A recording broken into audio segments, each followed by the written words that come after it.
forgot, your act of worship, being prayer, is still valid. And you can do 2 sujood of forgetfulness or sahu at the end of your prayer, and that's all. So back now to Hajj.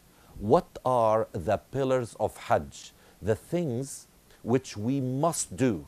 We cannot miss any of them. Let us understand what they are so that we will understand what we are supposed to do. Number one, there are 6 of them. So let us remember, there are 6 pillars of Hajj. These are the things that we've got to do and we cannot miss any of them. Number one, we've got to enter into a state of consecration or ihram. This is a rukn. We cannot miss it. We have to enter into a state of ihram. Number 2, we've got to present ourselves in Arafat.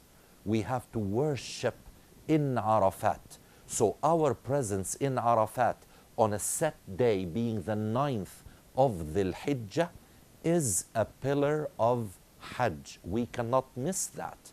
Number 3, we've got to do Tawaf al-Ifada.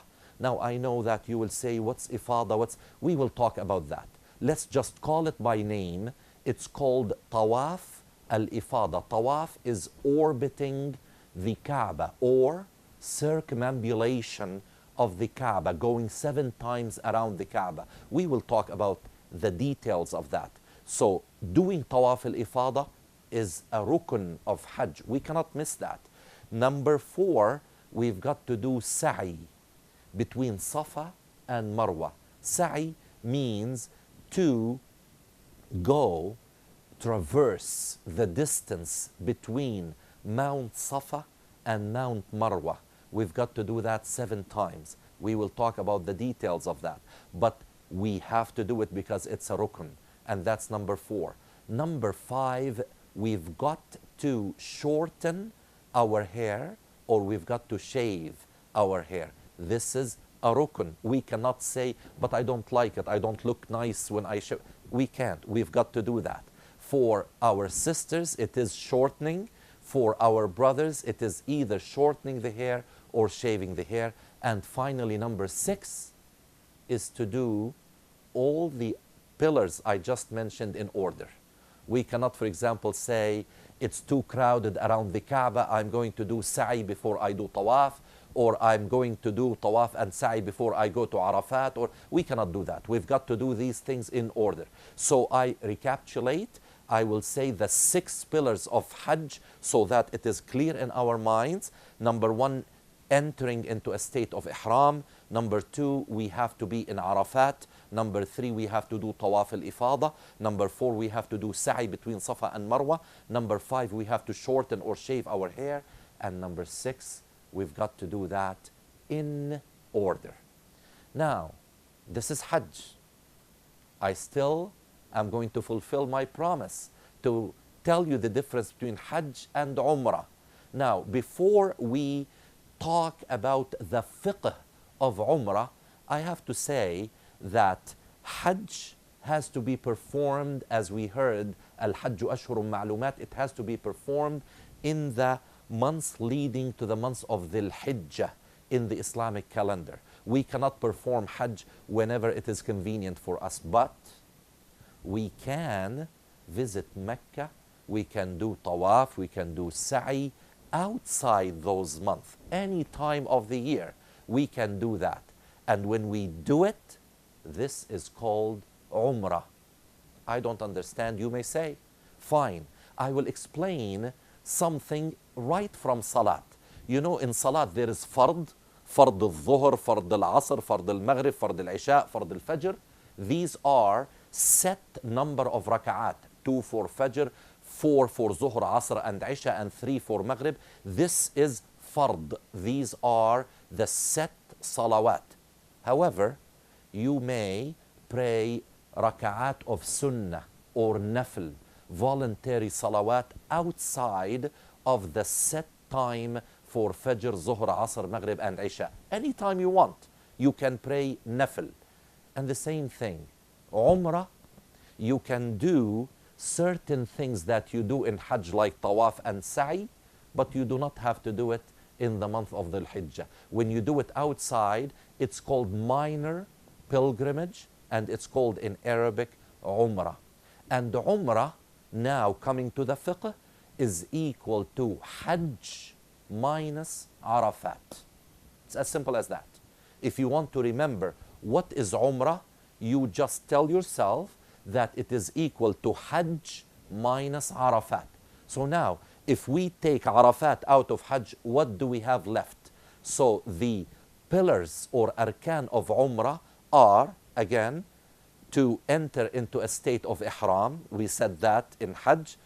And because it's no Arafat in Umrah, we are not going to mention Arafat. We go directly after Ihram to Tawaf. This time we are not going to call it Tawaf al-Ifada. Tawaf al-Ifada is what we call it in Hajj. We are going to call it Tawaf, simply Tawaf. And then the same thing, we will do Sa'i between Safa and Marwa after Tawaf, and then we are going to shorten our hair or shave it for men and shortening it for women, and then we are going to do all the other four in order. So it's Hajj minus Arafat. This is Umrah. Now, how are we going to explain, because people tell me that in Hajj there is Mina and there is casting of pebbles on the post of Shaitan, and there is Aqaba Kubra, and there is slaughtering of animals. But what I said about the 6 pillars, I didn't mention any of those. Yes, remember I said there are arkan and there are wajibat. Now, what's the difference? I said arkan are those things that if we miss, our act of worship is gone. Now, I missed Sa'i between Safa and Marwa. I forgot. I'm sorry. Your Hajj is null and void because you missed Sa'i or you missed Tawaf. Unless, and these are detailed things that, the context of this taping of this DVD will not allow us to go into those very specific cases when someone has to miss Tawaf and how the Hajj will be accepted. These are things that are so specific. You may ask any of your guides during Hajj or before Hajj, and inshallah it will be explained to you. Now, wajibat are those things that if we miss because of an excuse, we will be able to remedy that. We will be able to fix that by slaughtering an animal. It is called a hadi. And the same thing as in salat. If I miss sitting between the second and the third rak'ah, I do 2 sujood of forgetfulness or sahu. The equivalent in Hajj is to slaughter a hadi or an animal. And that will fix everything. You don't have to worry. You don't have to feel guilty, because many people feel guilty when they could not do Ramy al-Jimar, for example, because they were called to go back to their country and they could not finish Ramy al-Jimar, and they feel bad, my Hajj. No. Your Hajj is perfectly acceptable. Don't worry about it. Don't start this guilt feeling that many people have, unfortunately. We would like to simplify our understanding of Hajj. Hajj can be made easy. And this is the purpose of this DVD, inshallah. Let us talk about the wajibat, the things that we will mix with arkan, and I will tell you how we are going to mix them. But first, let us talk about them, that if we don't do them for an excuse, we can fix that very easily. The first, and talking first about Hajj, then we will talk about Umrah. The first of the wajibat is to do the rukn of ihram from or before the miqat. Yes, I heard the word miqat. What is this? Now, there is a miqat called miqat makani, or a place that you cannot cross without being in a state of ihram. without making the niyyah of ihram that you want to perform Hajj or Umrah for that matter. But let us now focus on Hajj first of all. There are 5 places around Mecca, and these were designated by Prophet Muhammad ﷺ, that people from certain directions around Mecca cannot cross without being in a state of ihram. So these are called miqat, and this is the first wajib. You cannot cross that. So that's number 1, to do ihram from or before miqat. Number 2, we have to stay overnight on certain days at Muzdalifah. That's number 2. Number 3, wajib of Hajj, obligation, we have to stay on a set number of days overnight at Mina. Number 4, wajib, an obligation, we've got to cast the pebbles, Ramy al-Jimar, whether it is Jamarat al-Aqaba al-Kubra. What I will tell you what Jamarat al-Aqaba al-Kubra, I will tell you about that. And there are casting of pebbles on each of the pillars representing minor sins, middle sins, and major sins, referred to as Al-Jamara al-Sughra, Al-Jamara al-Wusta, and Al-Jamara al-Kubra. This is a wajib. The other wajib is to do Tawaf al-Wada'. Remember we said a rukun is to do Tawaf al-Ifada. Now this is Tawaf, like Tawaf al-Ifada, like Tawaf al-Umrah, to do 7 times around the Kaaba. But this one is called Tawaf al-Wada', or the farewell orbiting of the Kaaba. This is done right at the end before we leave Mecca. This is a wajib, which means if I have to leave and I could not by any chance perform it, don't worry about it. Don't feel guilty. You can remedy that, as I said, by giving hadiyah or hadi in the form of slaughtering an animal.